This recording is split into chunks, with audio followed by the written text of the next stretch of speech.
And here we are for another. Who changed my name? Oh my gosh. Who did this? All right. Um, Here we are for another episode of the Jackrabbit Illustrated podcast. Matt and Dallas with you tonight, and we have our friend and special guest Tanner Castora. Tanner, how the heck you doing? Yay! I've been awesome. I appreciate you guys having me on. It's been a few months, more than that, since I've been on, and I'm really excited to be here. Good. We are glad to have you. And this show now, this is something that's new. This show is presented by Kubota Dealers of South Dakota. And again, John Colley and his team hooked me up, got me the Kubota that I needed for my acreage here. And last week I was talking about all the dirt that I moved with it recently. And today we had a birthday party for my son at the house. And this morning I decided I need to mow the yard a little bit. So it took me about 90 seconds to take my loader off. And so I wouldn't have to bounce that across my yard and get my yard mowed. And that took like 20 minutes just for the spot that I was trying to do. Super easy to use. If I can figure it out, you can figure it out. So contact the Kubota Dealers of South Dakota. 8 different locations currently, soon to be 9. John let me know. And they'll get you hooked up for the machine that is right for your project, your job, whatever it may be. So thank you, Kubota Dealers of South Dakota. Really appreciate you guys. Matt, I got to know, what's the birthday party? Was there a theme? Like, what'd you guys do? You saw Kelsey's Facebook stuff, didn't you, Nope. Dallas? No, I did not. Oh, okay. So as you all know, or many of you know, I'm a giant Packer fan, but my 8-year-old son is a Vikings fan here in Minnesota and a giant Justin Jefferson fan. So his cake was 18. We had purple and gold balloons all over our house. It was a rough day. I'm so glad I asked. Yeah, I honestly had no idea. Yeah, he wore his Vikings helmet around most of the day. So yeah, that was the theme. How do you guys get along on Sundays? yeah. Last year when the Packers struggled and the Vikings had a good season, you know, he chirped a lot for a 7-year-old, but he's been pretty quiet so far. So yeah. But yeah, Dallas, how are you? Sorry, right as you're about to take a drink. Right as I'm taking a sip, I'm still going to do it. There we go. I'm good. Chiming in from, honestly, dare I say, sorry, bumped my mic there, like a perfect day in southern Minnesota. I mean, the weather, my goodness. It was just one of those days where you just want to sit and, I don't know, I get a lot done, but just kind of want to do nothing. I mean, just between the light and the temperature, humidity, and everything, like just gorgeous. So spent some time outside, enjoyed the game, hung out with the fam, and glad to be not traveling because I only get to do this every other week this fall here through into November. So it's good to be here. Yeah, awesome. That's good. It was a beautiful day, right? I saw a whole bunch of memes about like Midwesterners on like the 5 nice days they have. I had that same thought. Yeah. I'm like, all right, we get like, I was going to say 10, or you get like 10 in the fall, like 5 to 10, and then 5 to 10 in the spring. Yep. And I think that's the time when anybody moves here is if they visited today. Yeah. Then they're going to move here. Yep. All right, Tanner, what the heck's new with you? What's new since last time we talked? Oh, lots been going on. I was actually in Brookings today shooting a story. It's a pretty cool thing that they got going on. I'm sure some people are aware of it. It's through FCA. And I think there's about 280 kids from grades, I believe, 1st grade to 5th grade. And they play flag football inside the dike house and right outside of the dike house. And there's coaches for every one of the teams. And I think there's like 35 football players that are included in that number. There's several athletes from other teams across the board at the university. And it was a really cool environment. I've never been there, never experienced it. And so I was in Brookings today shooting a story on that, and that was it will be a story for the Brookings Register. So I'm doing a story about every other week for them, which is a blessing. I'm excited to be able to do that, to be involved week to week with something at South Dakota State. And then really the big reason why I'm still here in South Dakota, I have a pretty cool opportunity on my hands. I'm actually working on a book. I am doing a book on kind of the building of the football program to what it was, to what it is today. And it's also somewhat of I'd say a biography on Coach Stig. So me and Coach have been meeting pretty much every week, every other week. We sit down and talk. And actually today I got to sit down with his wife and talk to his wife. It's pretty cool. There's some stories about Coach Stig back in the day. So that's my big project that I Oh am my working. god. Is this the first time you've announced this? I haven't heard this. I really haven't told many people. Wow. Yeah, Yeah. Tanner told me a long time ago and said I couldn't say anything. So Oh, sorry, yeah, Dallas. the guy that knows everything about everything. I don't want to hear it. I wanted to keep it low because I want this year to be about this team, and that's why I'm so happy I do get to do stories about the things that are going on in the university this year. But I'm planning on having it come out in about a year, and I've been working hard at it. So that's my big project, and I'm excited. I want it to be something for everyone in the community, for all of you guys that have been a part of the program and have been in Brookings and followed the team for decades. So I want it to be kind of a special thing for everyone. So I'm really going to put some time into this and some real deep effort. I have 10,000 questions about this. Probably shouldn't dive into all of them. So do we know when to expect this? Like, what's the plan? This is my first book I've written, so we'll see how this all goes about. But I'd like to have this come out August next year, before the football season next year. So I'm really going to have to be diligent with my time for that to happen. But that is my goal. I'd like it to come out before the football season starts next year. Nice. Yeah. All right. I hope you're seeing these comments, Tanner. Jim Poppin says, that's so cool, Tanner. Chris Howard, you're a superstar, Tanner. Tammy Union, what an opportunity. Congrats. Thank you. Oh, that's great. Actually, yes. This brings up a housekeeping note. Do you want me to be flashing stuff up here? Can I do that? Because this is normally Chad's thing, and where's Chad? Chad is in Germany. Germany. And so Chad did comment earlier. Chad's in the house. He's watching. He goes, I see I'm easily replaced. And then there was one other comment that made me laugh. Well, we did start on time and without messing up the intro. But other than that, no, you're not, Chad. Where is it at? Shoot. Oh, there we go. Thank you, Rev. Right here. Wow, Chad lost his beard in about 15 years of age. There we go. All right. Chad's in Prague. All right. Yep, I see that now. All right. Well, we miss him, and I am, Chad, just so you know, I am outrageously jealous of what you're doing right now, and I wish I was there. That sounds so fun. What's he doing? Octoberfest. Oh, my goodness. Is he really? Yeah, him and Sam, his wife, are there. And drinking all of the German beers. Yeah. And then Eric from the Hair Razor podcast just left tonight, too. So they're going to meet up over there and stuff. So that's pretty cool. Very cool. All right. Should we get to this Drake game? Right. So let's talk about this a little bit.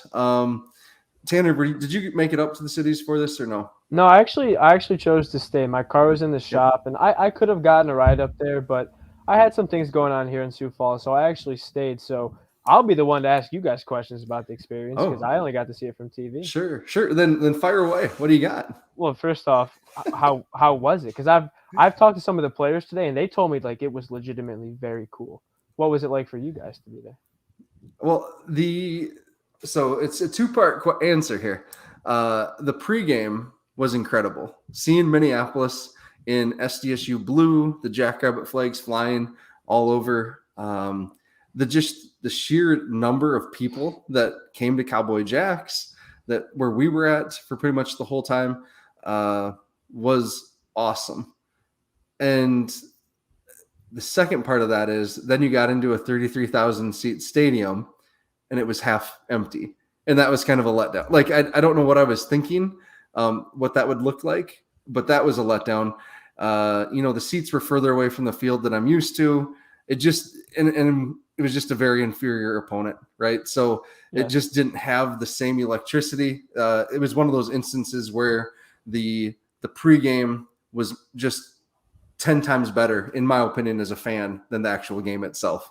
But I did hear the post-game interviews with the players, and they shared kind of the same sentiments you just did, that it was awesome. Like Jimmy talked about, when he walked out on the field, it was what flashed through his mind was going from the trailer house that they had on campus, the trailers, to Target Field. Like, how cool is that? So, yeah, I'd echo most of the same stuff. It was a great experience overall. And I went from, I think we've been fairly public here about being a bit disappointed when this was initially rolled out, or just not super jazzed. get why we did it. But then by the time we got close to it, I got excited, and it was fun, and it was a cool alumni event, and that's what it was, right? This wasn't about a football game. It was an alumni event. I don't know what to make of the crowd because I didn't know what to expect. One, they announced 18,134 or whatever it was. If somebody would have said 8,000 instead of 18,000, I would have believed him because you couldn't tell. I mean, it didn't feel empty, but it certainly didn't feel half full by any means either. So I don't know. Like I said, I was a little bit surprised by that. Just the How so? Surprised what's how that? So? Surprised how so? Just by I think I wanted a little bit more excitement, and that's just coming off of the last week, and again I had no idea what to expect. I didn't know if we would get 10,000 or 20,000 people, and we're not probably as permeated into the Twin Cities metro as like the Furry Cows are with their fan base and their alumni. They've been doing that longer, and I think that they just have more, and that's what it is. But the people that did show out, like, it was fun. We drove. My daughter had a birthday party the night before, so we drove her up all the way up, 169 to Minneapolis. It was, tons of South Dakota plates, tons of SDSU stickers, drop her off at Mall of America, tons of Jack's gear walking around there. So that was cool. And I think that maybe some people were getting exposed to that for the first time. And again, driving back up the next day, just bumper to bumper, South Dakota plates heading up 169. So anyway, that was great. Very impressed with everybody that showed up. The pregame was unbelievable. I'm curious if anybody wants to chime in who was somewhere other than Cowboy Jack's, because I'm not sure what the other places were like, but man, that was a good time. Hey, this is good perspective here, Dallas, because we both did sit on the third baseline. So Austin Vanderwall says from the left field end zone, the whole side was full, even in the upper deck. Was a neat sight. So I haven't seen any of those pictures yet from that vantage point. So that's cool. That's awesome to hear. That is good. I walked around and it looked okay, and I knew that everybody was on one side. And then again, you've got that cool concourse area that I hope when we expand the stadium, we figure out a way to put in that type of seating on the second level, or not seating, but just a space where you can kind of stand and mill about and hang out and talk and still see what's going on. I mean, there was tons of people. It was pretty much packed in the concourse the whole time too. But again, really happy with the alumni, and I think there's a lot of people worked hard on that, and it would hopefully it did what they wanted. I think it did. You guys seem like you're not like pleased but okay with it. I just my perspective, hearing what you guys are saying, 18,000 is almost a packed house at Dyke House, right? Right. Mm-hmm. And I mean, let's just be honest. No disrespect, but they're playing Drake. Yep. Yeah. I mean, if this is a bigger game, I feel like the draw would have been much more because, again, no disrespect, but we all knew this was going to be the outcome of the game. Mm-hmm. Like you guys said, it was more so just about the experience. To me, that's a decent drawing, right? No, I think it is. It is too. And like I said, I just didn't know I had no idea what to think going into it and what it was going to look like. And by the way, we had Deb? Can you bring that comment back up? We have shots fired in the Gronowski household. Drake fan base was weak. They were. There was hardly any of them. I did think there'd be more Drake fans there. Me too, because it's a cool experience. I've said a million times, I wish we could have got St. Thomas and put up 150 points on them. That would have been, I'd be on cloud nine still if we could have done that. That would have been a good time. But no, I'm glad we did it. And I realize that I don't think I'm being critical, but I'm being not excited about, again, you go from the trailers and the first thing I walk in and I'm talking to somebody about, okay, you go from Coffin alumni to this, like, this is pretty sweet. And it was. Yep. So I don't know. Again, like it was a really neat day. The Twin Cities Metro media didn't cover this at all, though. I tried to tweet in to K-Fan multiple times to talk about it and to promote it as something, because there was just no Minnesota sports in the Twin Cities this weekend. So it was a perfect opportunity. Besides, I guess the Loons played over in St. Paul. Or not the Loons, the Minnesota United. They used to be the Loons, right, Dallas? So I thought they're still the Loons, aren't they? Are they? I don't know. I think so. But whatever. They wear scarves. Yeah. Not sure. So it just, there just wasn't a lot of buzz up there. It was funny. The Cowboy Jacks, who we've been working with now for a couple months on this, we told them, we said it's going to be a huge crowd. They love Busch Light. And they were not ready for us at 10 o'clock.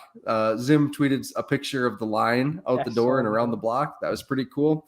And I got there at 10:10, running late that morning. And and there was not a table to be had in the place. Upstairs on that top rooftop bar, they had 2 bartenders working. And finally at about 11, 2 or 3 more showed up and things started finally moving a little bit quicker. But I think by like 1:30, there's, you couldn't order a Busch Light in the building. And then there was a picture someone took of 1:30, like pallets of Busch Light being like brought in on lifts. So that was kind of funny. But yeah, otherwise, what a good time. It was great. I loved it. I wouldn't want to do it every year, but shoot, if we give it the team an experience like this every 4th year or so, I'd be fine with that. Honestly, I would. I think also too, it'll take time to build an imprint in that part of the country. Not that there isn't already somewhat, but you look at the roster, and I did tweet. It's interesting to look. There's only 7 players from Minnesota, which you would just not expect with the caliber of athletes that are on this team. You would think that they dip into Minnesota more. There's only 7 players, so this couldn't do anything but help something like that. No, it doesn't. We've historically been. I mean, we've done very poorly recruiting the Metro versus North Dakota State. And I mean, that has to be a part of what this is. And obviously we're doing well and love the roster that we have. But yeah, there's a lot of athletes there, and just we haven't made the mark in there, I think, the way that the other team has. So no, this is a good thing for everybody. And there's an interesting point. I want to make a note for this, Matt, later. Damon Becker said we should have hit up the guys at Score North.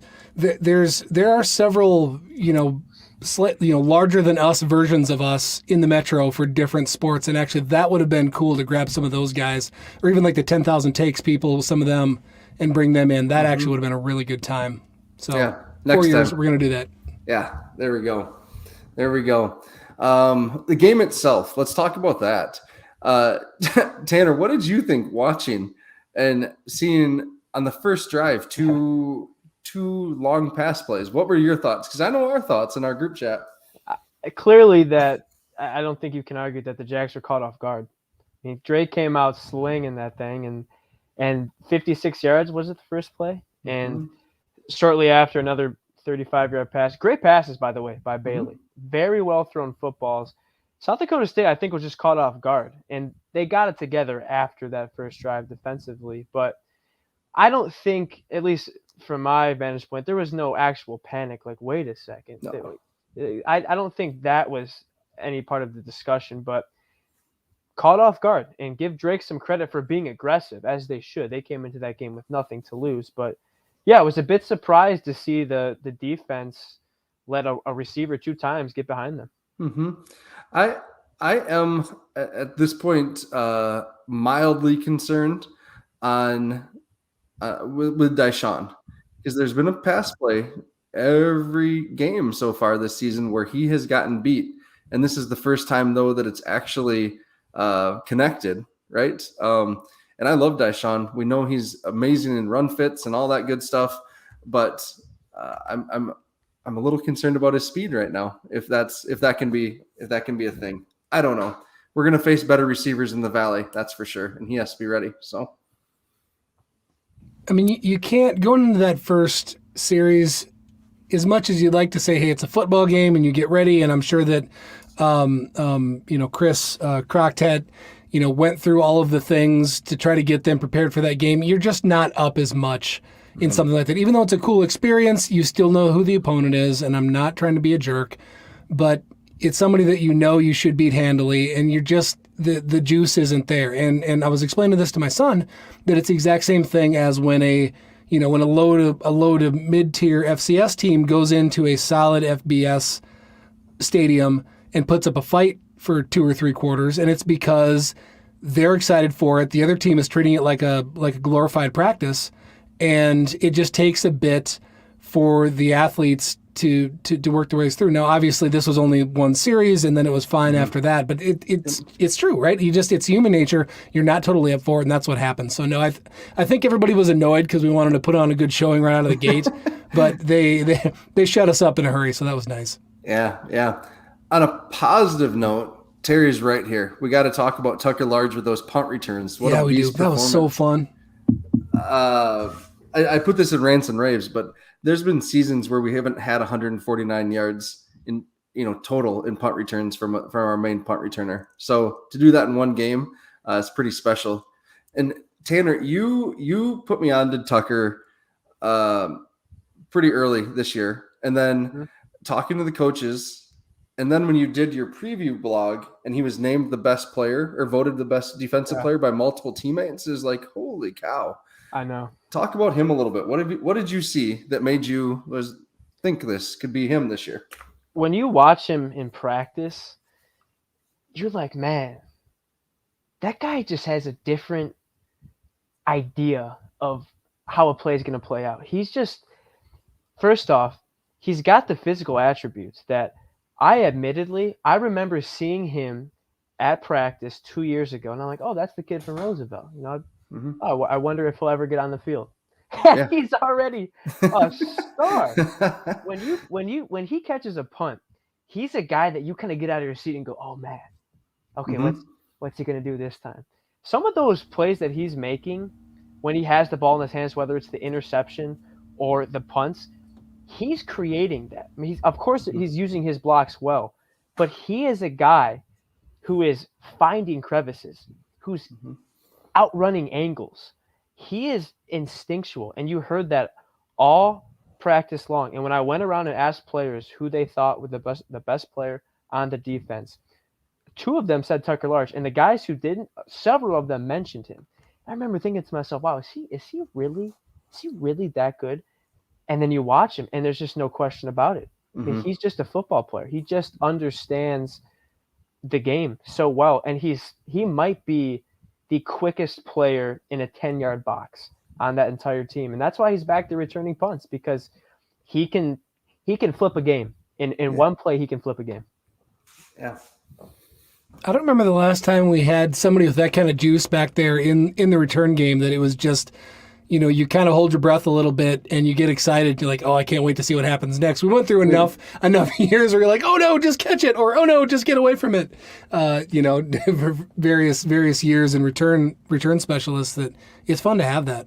It has to be Paul Onenson, right? On punts. Because on kicks, Cade. Yeah. Cade was pretty elite on kick return. Yeah, Cade was fun to watch. Did he ever return punts? I don't think he did. Oh, you know what? No, a couple of times he did, and we got mad about it. So, no, he did not. Who was the kid out of Nebraska, the wide receiver that and his career ended with like a back injury or something?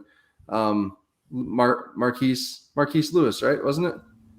He was a good punt returner, but it has to go all the way back to Paul Onenson. I think you're right.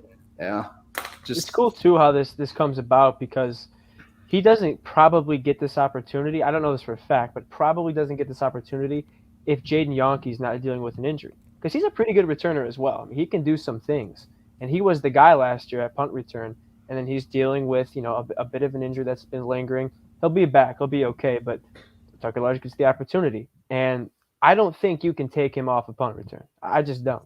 He's too electric to move that guy. If Tucker Large is fully healthy, you got to keep him back there. Yep. Jerime Butler was a name. Yep, that's right, JD. And Tim, you are right. Can we credit the special teams coach? Yes. We were pretty tough on Coach Cashmore. So don't we only blame coaches? We give them credit too? So we need to give him credit, and I think I did in Rants and Raves, talked about special teams as a whole just being much better. So we'll see. Hopefully that consistency continues, and maybe Montana State was the wake-up call for that. We do know North Dakota tries to do some sneaky stuff on their special teams, so they better be ready for that, because we've seen that game before. I'll never forget when they had like the perfect matchup, and it was like Garrett Mogg, their 6'4" receiver, lined up on Tommy Motzko, like our 5'9" linebacker that we had on the team, and it was just basically a jump ball, and there was nothing Motzko could do on that one, and they converted, right? So they're gonna find things that they liked and they want to take advantage of. But sorry, we're not talking about UND today. Whew, off on a tangent there. Anything else, Chad or Dallas? Anything else from the game that you want to hit on? No. I mean, it was good to see us. I think we got through most. It felt like we got through a lot of situational things that we wanted to, and I didn't take notes in the moment. But you get down to the end of the first half, and you get to do, basically call it a 1 minute drill. I forget when we had the ball and we're pushing it down. So that's why you do these, is to get to see those things, and the results were solid, and to score, I think it was 10 touchdowns on 13 possessions. And also one of my favorite things, I think the last 2 years, every game that we thought we'd win by a healthy margin, I've picked Angel Johnson as my player of the game, and I've been wrong every time. And to finally see him come out and get to do what he can, he is such a physical specimen, and I love watching him run, and it obviously paid off this one. So I think that was my favorite part is getting to see him. That's the last thing that I wanted to touch on. It's cool to see Chase Mason and Angel Johnson in the backfield because they did that in high school. Mm-hmm. And that's the future of this program right down the line. Those two, again, becoming the duo in the backfield. And I'll tell you, there probably won't be a better duo as far as running the ball between those two. That is going to be a heck of an option to defend.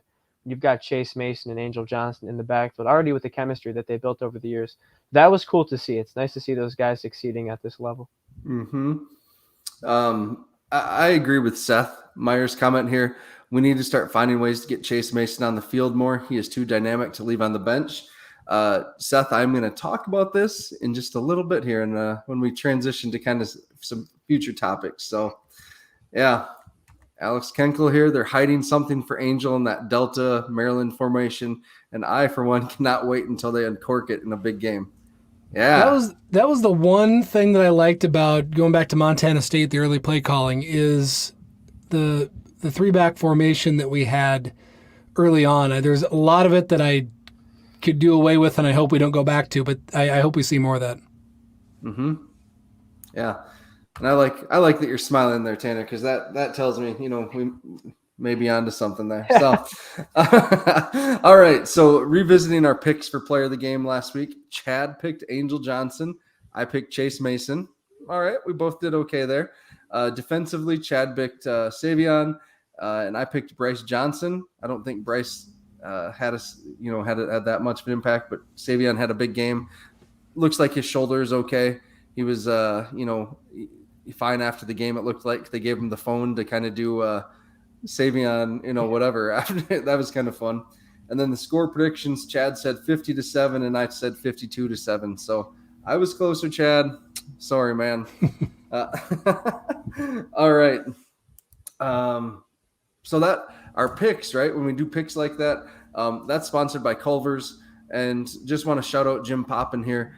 Jim went to Culver's on his way to Minneapolis and took a selfie with it, tagged Culver's. Let him know that he stopped in Watertown and that he was there because Jack Rabbit Illustrated referred him. Kevin also. Kevin stopped at Culver's and he only got a burger because he didn't want to risk the cheese curds or onion rings or anything like that for his flight that he was taking out of Sioux Falls, I'm guessing. So thanks, Kevin, for stopping and supporting our sponsor Culver's there. Really do appreciate it. So, all right. Let's go around the valley. Dallas, did you find any good scores? I did. Actually, hold on. I just remembered one thing after listening to the post game. I think we'd be amiss if we don't bring up Cullen McShane. Oh, yeah. Who was talked about repeatedly and called out by Jimmy in the post game. You got anything to comment on there, Matt, other than just clearly that's an example of somebody that had an opportunity, maybe wasn't expected coming in and absolutely took advantage of it? Yeah. Met Cullen's family last year in Cedar Falls. They came and tailgated with me and Chad down there. And great people, awesome people. When I visited with Jesse and Jimmy this summer, Cullen has very similar athletic traits, it sounds like, to Bach, right? Like the instincts, the athleticism, it's all there. It was him getting in and learning the defense that they really needed him to take a jump in. And I mean, over the summer, he must have done that. He must have taken that feedback and coaching to heart, because Jimmy in the postgame, what did he say? He is going to be a really, really, really special player. Like, for this program. He said that more than once. Yeah, like something like that about Cullen. And Jimmy doesn't give out that kind of praise. Like after interviewing him for 6 years now, 7 years for position previews, he saves that for truly special players. So hopefully, whatever has clicked with Cullen in investing time and learning the defense and not just relying on his athleticism to do it all, hopefully that sticks, right? And this becomes a habit and we continue to see him make plays, because who knows how much longer we have Bach, right? This could be his last year. He was pretty non-committal on the Jimmy Rogers show this week when he was on. That linebacker core is so deep. It is so deep. It just goes on and on and on. If so many players. Yeah. Even it seems like, like Aaron Kusler's taken a step this year. Right. Bryce Johnson is just a player that gets called a cyborg by the coaches and stuff. And he's someone that we haven't even seen really hardly on the field. So you saw Ullman too. He was playing in that game. Joe Ullman. Yep. Mm-hmm. Cool. Thanks for bringing that up, Dallas. Yep, no problem. I knew I had one more note that I wanted to get to. So congrats to him and excited to see more of that. So we want to talk Missouri Valley now, correct? Yeah. Oh, train. I'm going to mute myself for Perfect. train. Yep. All right. So we want to jump in, go around the Valley, talk a little bit. Matt, I think the way that we're set up today is I will need to request to present. So let me go ahead and get that pulled up and we'll talk about some of the teams going around. A couple of, I don't know. I mean, there was SEMO and Southern Illinois was kind of tabbed as the game of the week in the FCS. UND, excited to talk about that one. I'm a little bit disappointed in the way that one turned out. And I am struggling to... They were in that game, though. Did you watch much of it? Because I only saw the result at the end. I saw that they were down 10 going into the fourth. And then I saw the final score, but they were... I've heard good things. I guess we're not talking about North Dakota today, but I've honestly heard good things about this. It's hard not to a little bit. I have too. Even my dad, Charlie, texted me about them earlier. Let's see if I zoom in. Does that zoom in for the screen? It does a little bit. Sweet. There we go. Can you see that, Matt? Yeah. Why's Chad make that look so hard? That's great. He's going to listen back to this, and we've just been dogging him the whole time. Gosh. That's because he's in Germany for August or for Octoberfest. I'm jealous of him. Yeah.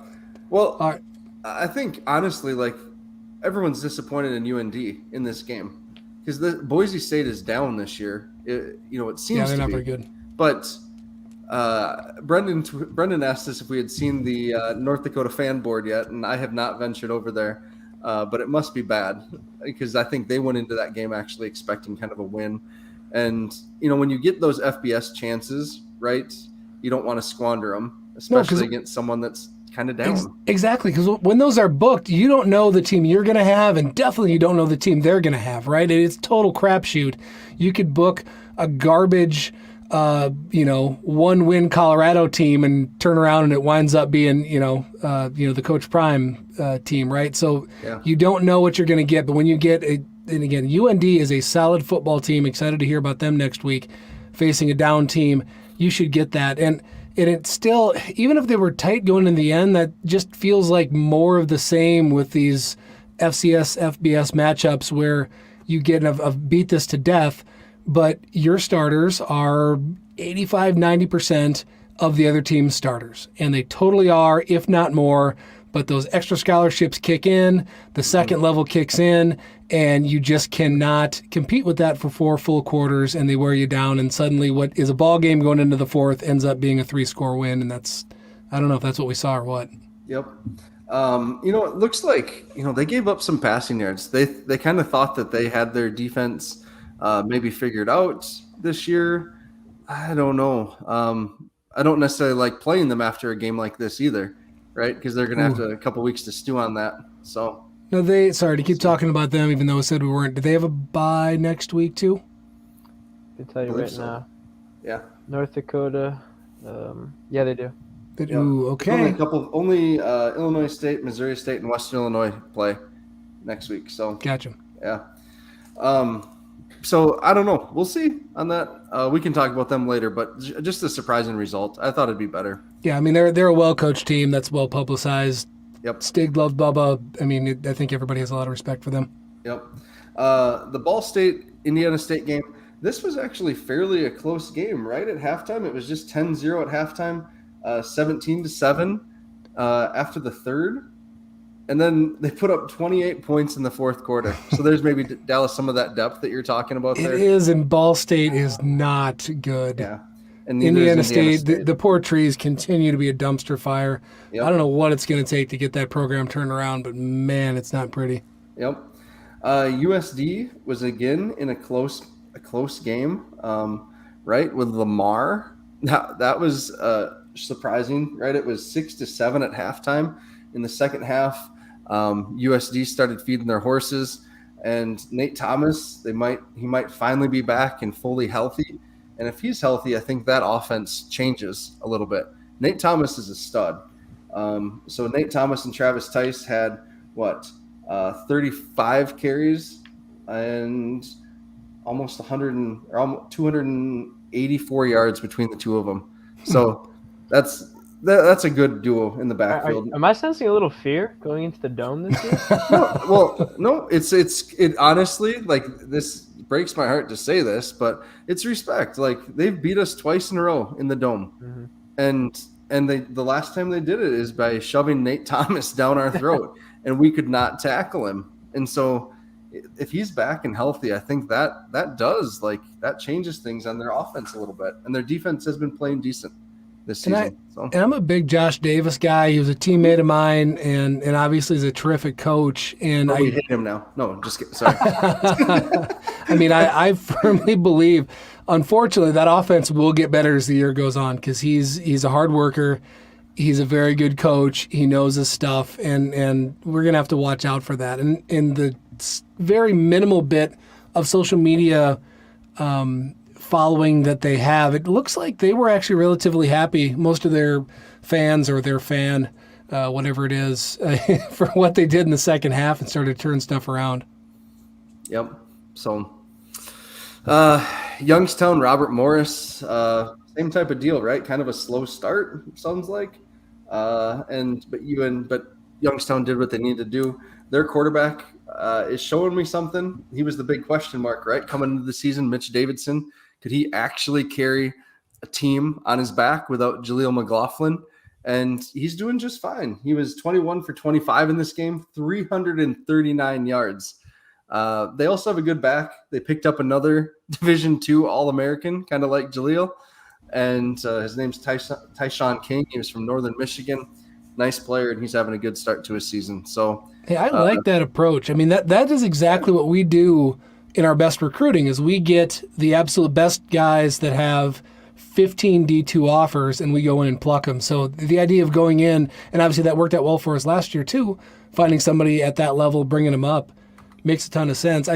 Youngstown State was such a trendy pick early, and I don't know, I haven't watched any tape yet, and I'm curious to see what they are. You have? I actually have, because I'm growing up in Ohio. I'm a big Ohio State fan. They played Ohio State 2 weeks ago. They actually looked pretty decent. I'm telling you right now, Youngstown State actually looked pretty decent watching them match up with Ohio State. I wanted to quickly go back before we got to North Dakota State. Just kind of pick your guys' brains in a sense. You mentioned Indiana State and how they're still just such a down program. I mean, that almost sounds like an almost impossible rebuild.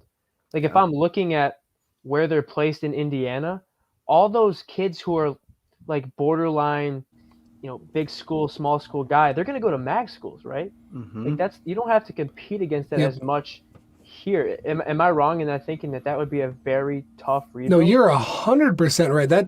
Tanner, that is a brilliant take. That is an awful place to be an FCS, especially a subpar, bad FCS team. Because even if you had built your program up, you look at Youngstown State has been at the pinnacle.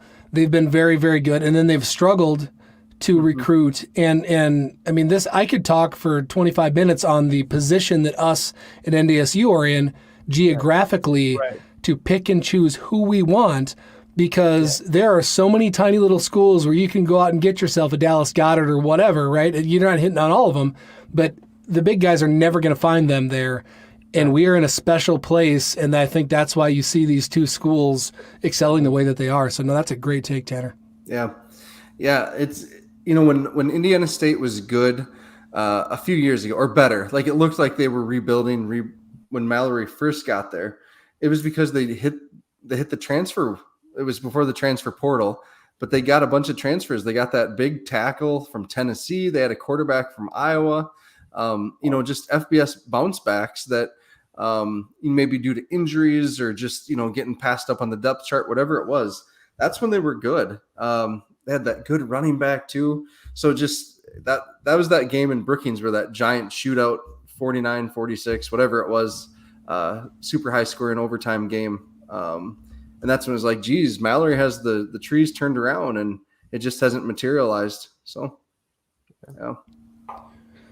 Youngstown, back to Rev's point on this. But look who they played, right? On Robert Morris. Did they remember their jerseys? I didn't hear. Yeah, did Robert Morris remember their jerseys this time? Good question. That's a lot of points. Youngstown's other big question mark besides quarterback was their secondary going into this season. And from what I've seen so far, their secondary isn't much better. So that's still a weakness, I'd say. All right. Illinois State. What are you guys doing? Woof. To Eastern Illinois, and maybe Eastern Illinois is way better than we think, because they thumped Indiana State really well, really good, but we just got over talking about how bad they are. So what's up with this, Dallas? This was shocking. Don't know. They're so hard to figure out. I mean, you assume they've got a solid defense year in, year out, and then they tend to trickle through, tend to always have a pretty solid running back and a couple of decent receivers. No, I don't have a clue. This was a really head scratcher for me when I saw this, because this is a team that I'm always a bit concerned about every year, regardless, because they're never bad, but this loss has to be pretty unexpected. All right, NDSU and Central Arkansas. This game was not as close as the final score shows. I think it was like 49-17 before garage time, and it just wasn't a good game. I think this might be blasphemous in these circles or these parts, but I do think maybe Cam Miller has it figured out, and I think they're using him in the right ways. I think they've kind of figured out how to use Cole Payton as well, and that can be a scary offense if they can figure that out. I've heard with Cam this year, I've heard the word efficient so many times. Yeah. In what he's done, and I mean the numbers seem to reflect it. I haven't watched him yet, but obviously did you see yesterday's box score for him? No. He was 18 of 19 for 200 yards and 2 TDs. Good? Is that good? Yeah, right. Like, what more do we need him to do to kind of to show us that he can pass? I guess I don't know. That, to me, I'm impressed with that. Impressed with how he's choosing to run. What did you guys feel he was missing a year ago? Confident. Overall confidence in his arm, right? Because there's the incarnate word game when he said, don't let me throw, or whatever it was. I can't, I don't got it today, or whatever it was. Like, you don't ever want your quarterback coming to the sidelines saying that. So I think I was going to say the same thing in a different way. I was going to say just continuity in the offense. They some reason were just a little bit off their game last year. When you look at as a team and as an offense, had just the most obnoxious confidence for a decade and knew exactly what they were going to do, and they did it. And last year they just were off schedule, if you want to call it that. I know that's kind of a tired phrase, but it looked like they just weren't quite on schedule for a good chunk of the season, or at least when they didn't look like themselves. And to me, he took the brunt of that, and I think that maybe caused his lack of confidence or just not knowing where his spot was. Mm-hmm. That's well, because physically he's got the ability. He's a great athlete. Mm-hmm. Yeah. Tanner, have you caught any of their games yet? I watched the highlights of their first game, and I think you make a good point with Cole Payton. He's obviously he, to me, not the exact same player, but he's very similar to a Chase Mason. It's like if you can figure out how to integrate him into your offense, he can help you. And I don't think, I mean, we'll see as the season goes along. They might not be able to use him the way they want to in every single game, but if he can come in and get them a first down or two, in that, I think the week before was like a 60 or 70-yard touchdown run. If he can do that, then he'll get a few snaps every single game. But just watching North Dakota State, from what I've seen, they look like the same old team that I've seen them for the past 2-3 seasons. They're very physical, and it's like, you know what we're going to do, try and stop it. And it's just tough to. I just wonder if they're a little bit more, their focus is just a bit more intense this season with what's happened, with what happened a season ago. To finally get beaten Frisco and by South Dakota State, their arch rival, who's, I mean, you guys have owned them the past 3-4 years. I wonder if it's just a bit more juice up there in Fargo this season. What do they call it? The revenge tour. So, yeah. Yep. All right. He's a great runner. Yep. Okay. The Northern Iowa, they finally got in the win column against Idaho State as expected. Idaho State's trash. Their stadium's not good. Yeah, it's I'm sure it feels good to be in the win column. So what? Why is that funny? Just calling them trash. Well, they're bad. They're Stadium's like bad. The fans are bad. Team's bad. Town is bad. Jersey's bad. So okay. Could I ask you guys this question? Going through these teams, and I know we have a couple more. Outside of North Dakota State, who scares you the most? They're coming. They're next. Okay. Yeah. Ooh, set that up well. I'm probably in the same boat at this point. I was going to say, originally for me, it was either Northern Iowa and or Youngstown, just getting into the end of the season, whether it's in season or playoffs or whatever, but too many question marks there. So go ahead, Matt. Yeah. SIU. Everyone's saying this in the comments. Salukis, SIU. Yep. Yeah, it's Nick Baker's a good quarterback. We all know that. They lost. We talked about this earlier in our preview episode. They lost a ton of weapons, but they also brought back maybe Romir Elliott, who's a very good running back, some good wide receivers, and Baker just looks so good. He looks like a guy that's played a lot of football, right? Yep. In the best conference in the FCS. So if they're motivated, they have the talent. I don't know anything about their defense, but to hold SEMO to 25 points, like that's okay. I didn't see what Hess had on the ground, I guess. So that's interesting, but that Baker's just good, and you've got a combination. Yeah. Baker's a very good quarterback. Nick Hill is, I think, an elite coach at this point. Yep. From what he's done year after year, he's built through recruiting. He's built through the transfer portal.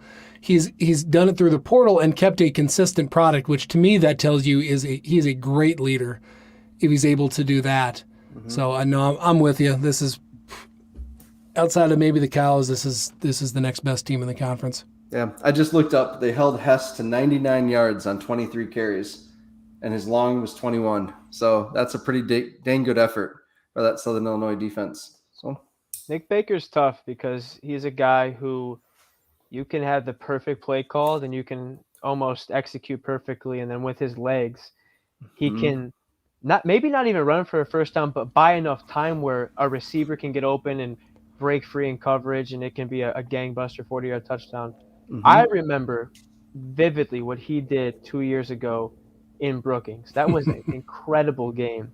And that kid, we talked about a lack of confidence perhaps in a quarterback. Well, that guy knows what he can do. He's 5'9", 215, looks nothing of a Division I quarterback, and he can play. So yeah, he is a dangerous man running the show at Southern Illinois. And that style of quarterback is worrisome this year. And now actually we'll go back to the Drake game here a little bit.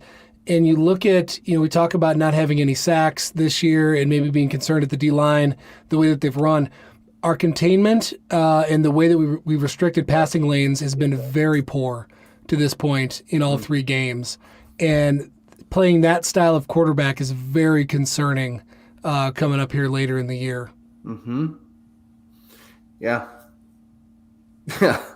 Cheapers. All right, these last two games, Murray State and Western, we don't really care. Again, sorry, but we don't play them. They're at the bottom of the conference, not good. So I've been trying to come up with a good comparison of trading Western Illinois for Murray State. It's like, I don't know, having one broken thing and trading it for another thing that doesn't work. So, like, it just doesn't really matter. yeah, They might be the same team. I'm not sure. yeah. All right. So this segment actually was sponsored by Cubby's Sports Bar and Grill of Brookings. Cubbies, you say? Excited. Yeah, Cubby's. So our newest sponsor, Cubby's. And I think, this is, very, when we started this thing and we're thinking about sponsors and things like that, Cubby's was like our aspirational, we want them as a sponsor someday because everybody loves Cubby's. You go there on weekends to watch big games that are maybe out of town. You go there with your buddies or on a date, whatever it may be, to get your favorite bacon cheeseburger or Thai nachos, something like that. So I think all of us have on our team, I think I tweeted this, I'll have a special memory at Cubby's as a student. And so it's just cool to finally have them on board as a sponsor for Jackrabbit Illustrated. So be sure to stop into Cubby's when you are in Brookings, whether it's on game day or not, to get your favorite dish there. So. I had two quick things to say about that. Mm-hmm. The two of me and Coach Diggs' meetings have actually, one was at Culver's and one was at Cubby's. There's a cool thing for you guys. Sweet. And then also, too, what you guys are doing is pretty inspiring. I just would like to say that from where you guys, what it started, Jack's Illustrated, it's been over a decade, correct? No, just 7 years. This is our 7th season. Seventh season. That's close to a decade, Matt. Close to a decade. Yeah. We can round that. What you're doing now is very cool. I just would like to point that out, that it's very unique what you guys have here at South Dakota State, that you have grown from the ground up. So I think you should take some kudos for that. Oh, thanks, Well, Tanner. Matt, you should feel very good about that. And I wanted to bring that up too, just at the game. It's so fun when people come up and introduce themselves and want to talk about stuff and can quote Chad. And it's just absurd and it makes no sense. And I even got to have at the Montana State game, I had a bunch of high school buddies there and I didn't spend much time with them because people kept coming up and talking to me about stuff. And I kind of felt crappy about it. And then they're like, "No, man, that was fun to get to see you in your element, and like we've never seen that side of you. That's cool." So it's fun, and I love being a part of it. Yeah. You guys have helped me with my career as well. You guys are helping a lot of people. Yeah. All right. Thanks, Tanner. Thanks, Tanner. Yeah, thank you guys. Yes, Thai nachos, Aaron. I was just Yeah. gonna say that Cubby's Thai nachos is my either Thai nachos or the Thai wrap are my favorite things. Yeah. Yeah. And then, so typically we talk about our future opponent. We don't have a future opponent this week. It's the bye week, but our future opponent previews are sponsored by Jackrabbit Central, right? With the upcoming game, get into the campus location online or the downtown location, pick up what you need. And if you don't get it beforehand, stop in the stadium store. I told you last week, right? We were there, bought my son a couple different things. Daughter super jealous, and she's coming to the game on the 30th, and I'm guessing we're going to go into the stadium store and she's going to beg for something, and she's probably going to get it. Get out the credit card. Yeah, Buy the get store. out the credit card. Yep. So got to get them decked out in Jackrabbit gear. It's fun. It's homecoming week, so they get to wear different things for theme days and stuff. But my son already has like his Jackrabbit hoodie that he got laid out and ready to go, so that's cool. I'm glad that at least you and your son are on the same wavelength with the Jackrabbits. There we go. So thank you, Jackrabbit Central. Appreciate that. So I asked these guys, Dallas and Tanner, I said, what are some things this team needs to work on during improvement week? And I don't doubt if Jimmy's calling it that, but we're going to call it that because it's funny and unique. I was waiting in the post game. Tyler called that out. He said your coach called it improvement week, and Jimmy didn't correct him. Nope. Or disagree. He didn't say anything either way. Yeah. So what are we looking for? What's our Dallas? You want to start? Or no, Tanner, Yeah. you're a guest. Tanner, what No, do we no, need to improve? I'd like you guys. I'd like one of you guys to start because you guys Sure. have some stronger takes on this than me. So Sure. I I can give I you can guys the jump in floor. first. Well, what you're getting at, I am actually not going to go with. I got shot down in the pre-production meeting. I had some a couple of passing game concerns, is absolutely absurd as that sounds, with as good as the results have been. But I mean, that's what this is all about this time of year, and it's weird having this team where it's natty or bust, and you expect perfection, which isn't fair of anybody. But Seth Meyer says penalties. Yes, that is a good one. Although that's a tough thing to address, right? Like that's not. I don't know how you do that other than you keep it top of mind with your players. You go through the specific situations. Maybe you take, you work with a Chris Croct, who is the mental performance coach, and maybe you kind of work through some of those things. I know we didn't touch on the personal fouls in that Drake game, but I was livid during those. And it always happens for a reason, right? The one guy out of bounds said that somebody kicked him. Sure, I'm sure he did. You still got flagged, and in the end, that's easy for me to say because I'm not sitting here getting kicked. But in a bigger game, that's gonna matter. But no, my three things I think I would go with, and I'm gonna skip the obvious of get healthy and stay healthy. One is gonna be D-line physicality, and there's a lot of stuff to look at there. I think we still have a terrific defensive line, and we've been spoiled the last couple of years with how great and just flat out elite our D line has been. And I think we still can be there, but we haven't seen it yet. No sacks so far. And I think even more concerning was horizontally the way that we got washed in that Montana State game and opened up run lanes. So just general physicality, because those two things, I could go into this a little bit deeper, but they don't really jive when you look at the body of work for the year, because typically a team that's getting washed horizontally and creating run lanes, that means that they are over aggressive getting upfield, they're being undisciplined in their steps and getting too deep, and that creates those run lanes. But we haven't seen the other side of that, which is pressure on the quarterback. So I'm not sure exactly what the issue is, but so that's why I just say just general physicality. This is going to be I'm going to swear, man, a shitty week of practice for the defensive line. They're going to get pounded, and I think they're going to be better because of it.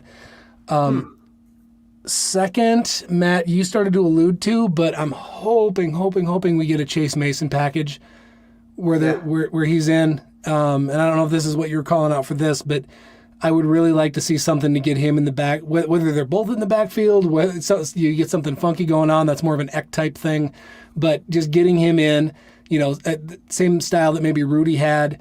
Man, what a just a terrific runner and great athlete. Yep. And last, I know you guys are bringing it up too, but I'm going to go discipline and figuring out how to work on that. Matt, you're up. All right. I said pass rush. Yep. Very concerning to me that through 3 games we have 0 sacks.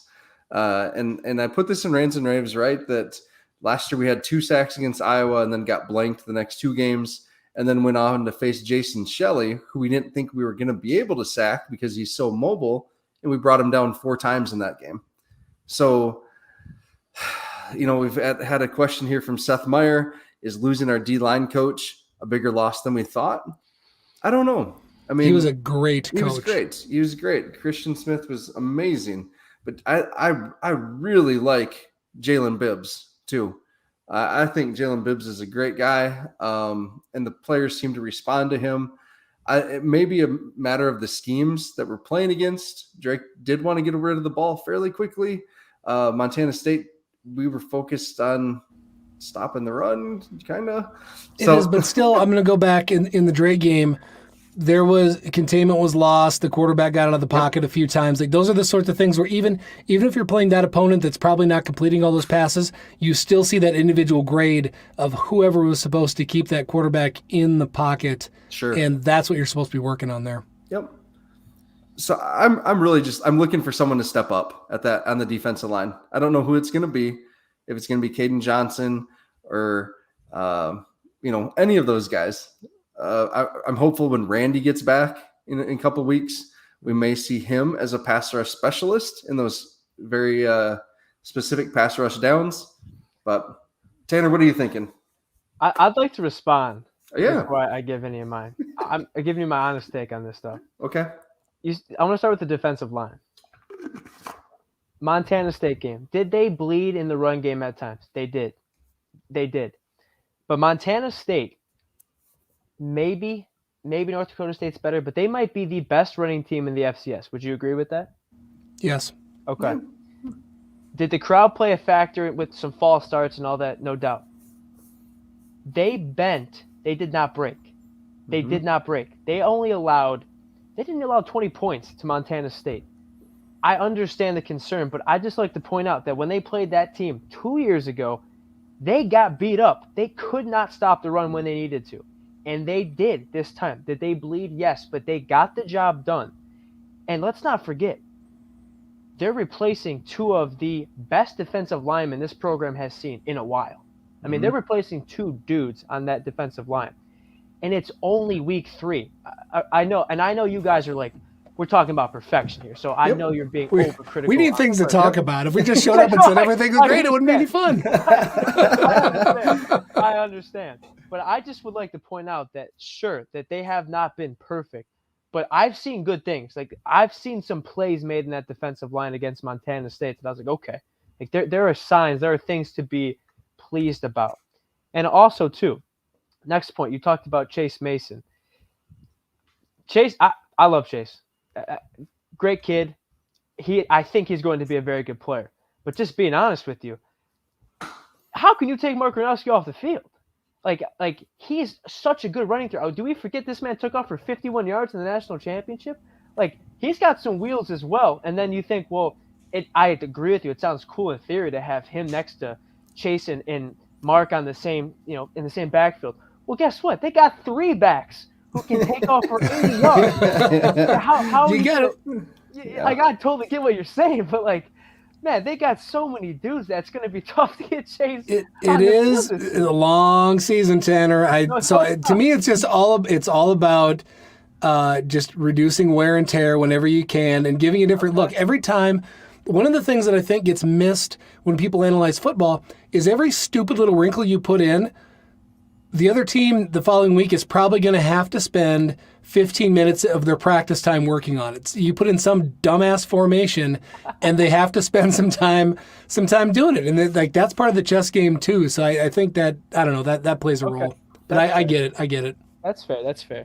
I'll say now for my concerns, I think one thing, and they know this too. The special teams knows this. They're accountable with. They have to clean up some things. Special teams has to get better. I heard a stat today. It's like something close to 75% of the time that you get a blocked punt, that the team who blocked the punt in the game wins the game. Well, that happened against Montana State. The extra point that was missed made it a field goal game instead of a touchdown game at the time. I think they've got some things to clean up, and they looked better against Drake, no question about it. But as you get into the Valley, every extra point, all of these special teams things will have to be better. And also, too, I know it's been talked about, but what Hunter Dustman does is big time. Like, he doesn't just kick the field goals and do the punting. He does the kickoffs as well. Like, that's rare. There's a lot on one man's shoulders. And I think that's part of the reason why they brought in this special teams coach, which is good. That will only improve. But they've got to get that cleaned up as they go on. If they want to be elite, they want to be an all-around true team, that will have to improve. Yeah. Well, but I think that's underappreciated with Hunter. We don't talk about that much. Like, you don't see that at this level for sure. Yep. No. And he does them all pretty dang well. So he does. Yep. He does. Yep. It's fascinating talking to him, just learning about that stuff, because like, he's at practice, and some days he focuses more on kicking, some days he focuses more on punting. And for every punter in the Valley, that's all they do, right? That's their craft. Yeah. That's all they do. He does both, and he's talking to me about how he has to watch how many times he calls it his swing, his leg swing. He only has a certain number he can get to per day. It's like, it's very interesting to see kind of the technician of a mind that he has doing what he does, because it's just so different. It's just so different from anyone else in the football field. And then you can probably count in a single hand how many people in the entire country, FBS included, are doing what he's doing. It's a cool thing. It is, and actually that gains us probably at least one spot on the bus too. That's true. That's huge. That matters. Yeah. No, seriously, yeah. So Garrett Meyer, this isn't cool, Garrett, but here's what Garrett says. Isn't it cool how we are sounding like furry fans? 4 years ago, we'd been content with the overall performance this year. I had that same thought, I and know. I hate it, but what else are you going to do? Yeah. I mean, if we sat here for an hour and just talked about how great this team was, that'd be pretty boring. So, Tiger Field wasn't that cool. yeah, we're not trying to make noise, but at the same time, we can be a little bit critical, right? We can be. I have one more improvement thing Please. that comes to my mind, and it will come with time. Not that we've already seen it, but I'm excited to see Isaiah Davis really get going, and he looked great in the past game, and I think that was maybe part of the plan to get him in space, let him get loose a little bit, and he did. He hasn't had that breakaway run yet in the run game, and it's coming. And it was kind of the same last year. It's interesting. You wouldn't think that as a running back, but it's almost like in the quarterback where he has to find his rhythm over time. I think he's doing that. But it was talked about on the broadcast how it's only going to help them. He hasn't got many carries, and that's only going to help this team moving down the line. But I'm looking forward to seeing him round into his full form that we know exists within him. Yep. A couple runs he had there in the first quarter was when it finally felt like, okay, here's the horses are taking over.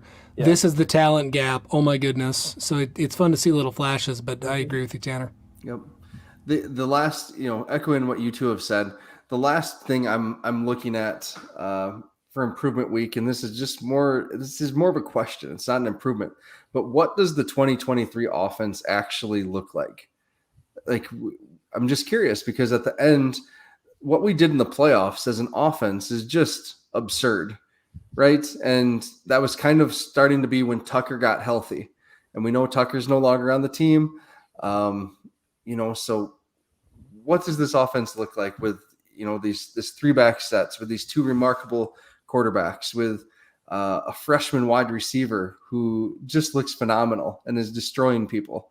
We haven't seen Jaden yet on the field. I met Willie's dad, by the way. He was awesome. We both did. Wasn't he cool? Yeah. That was so fun. I love hanging out with parents is my favorite thing to do at tailgate. I'm hopefully 4 years away from being there, but God, that's fun. How would you guys like the offense to look? I guess identity. What would you like to ideally say? This is their identity. Jeez. Outside of perfection. Yeah, right. And it is. And I try to preface everything I say with I'm asking absurd things, and I know it's not fair, and it just needs something to talk about. I mean, to me, it is we keep referencing stupid North Dakota State, but they're the blueprint, and it is an absolutely dominant run game that just pounds someone into submission, and then when you need to, you can let loose and take advantage of safeties creeping up. I mean, that to me, if that's the recipe, I think it's just seeing that. The one thing that we'd referenced earlier, again, with the pass game that I couldn't quite put my finger on, we'll call it some timing things, and I always joke about giving the world's worst quarterback analysis, but there's just some things, whether it's with the receiving core or whatever, that just don't seem quite right to me in a couple scenarios that I need to go back and watch. And this goes back to Matt's, what did you call it, Matt? Just offensive identity? Yeah. So it's seeing that stuff come together, and it's clicking, right? Because even though we feel like this is the exact same team and they're back and almost nobody left, this is still a different team in a different year with a different coach, and things aren't the same. So we have to see that stuff come together, and hopefully that's the sort of thing that gels now over the next 2 weeks. And the stupid part about this, and now this is going to stick in my head, we're saying this after they put up 70 freaking points. We expect better. I wanted 100. Gosh. No, they did well. They did what they needed to do coming out of that. When did honestly, the biggest thing I was looking for, and I forgot to check, when did the second string offensive line go in? I wanted them to see them go in sooner than the Western Oregon game. Yeah, it was midway third. It was that second possession. It was second possession of the third. Because that to me is the build for the future. Let's do that thing. Oh, Quentin Christensen and Jalen Lee at those guards. Woo! Build for the future, man. That's exciting. Oh, Quentin Christensen looks good. I'm excited for him. Nice. Very good. Cool. So I'm sorry, Tanner. I don't know if I answered your question fully, but I think it's that. let's just, I really want to pound people into submission. I want to feel fully confident in the offensive line, cut the penalties, and just be disciplined there. Yeah, I agree with you. I think one thing that we could see a little more of, they have such speed on the perimeter. Like they've got 4 receivers who are like hard to keep off the field. Like Yep. Graham is as I really felt he would is a good player. Like you can count on that guy. We're going to look back at this season and just be unbelievably impressed with what he did. Yeah, I totally agree. And then you've obviously Wildy is 3 games, 3 touchdowns. And then you've got the Twins, who are maybe the most physically gifted wide receivers in the FCS. And one thing I think they could do a little bit more of, but they just haven't really had to. And they tried a little bit in the Montana State game, but I want to see some deep shots. Like let these guys go get the ball. Let these guys out jump someone. Put someone on a poster, because they can do it. And that's the only thing that I think they can explore more is pushing the ball vertically down the field, because Gronowski has the arm. He has got the arm. He throws a very good deep ball, very good deep ball. I'd like to see that more, just as I guess like a selfish, like fan perspective. Someone who's watching the games, like some great big plays down the field, but they really haven't had to. But I think they can do that, and that can also take the top off of the defense. Like if you've got that threat, that will open up the run game even more. It's bizarre. They've got the weapons that we could do both. We honestly, any offense that Lujan wanted to put out there, we could do. The issue is you can't do all of them, right? Yeah. So that's, but 1 week in, 1 week out, we could completely change that. I mean, if you want to spread it out, go no huddle, air raid, which I hate, we've got the horses to do that too. Yeah. And the tight ends as well. Yep. The tight ends as well are darn good players. Yeah. All right. Dallas, this is funny because this morning when we were texting, I said I wouldn't mind having a short show tonight. And this is probably now the longest show you and I have ever done together. We are passionate. We care. Yeah. No, you're right. This is definitely the longest. Yeah. So thank you, Tanner, for joining us. Everyone, check out Tanner's work when it comes up. I know you do. We'll retweet it, reshare it on Twitter and Facebook. Tanner, thank you for covering the team like you do. It's awesome, in-depth analysis. Folks, thanks for being here with us. Thanks to everyone that said hi at Cowboy Jacks. Appreciate it. It was a blast. Let's do some improvement week on our own. Everyone pick something they're going to improve upon themselves personally or in their job, and report back next week what you did. We'll do that. I'm going to miss the next show, unfortunately, I think. Mm-hmm. But I think 3 times tonight I said I didn't watch film on another team, so that's what I got to do. There we go. Use some airline time for that, Dallas. Watch more football. Yeah. All right. So again, like, follow, share, subscribe, whatever you need to do. Appreciate you all. So thank you. And with that, go big, go blue, go Jacks, buddy. Jacks.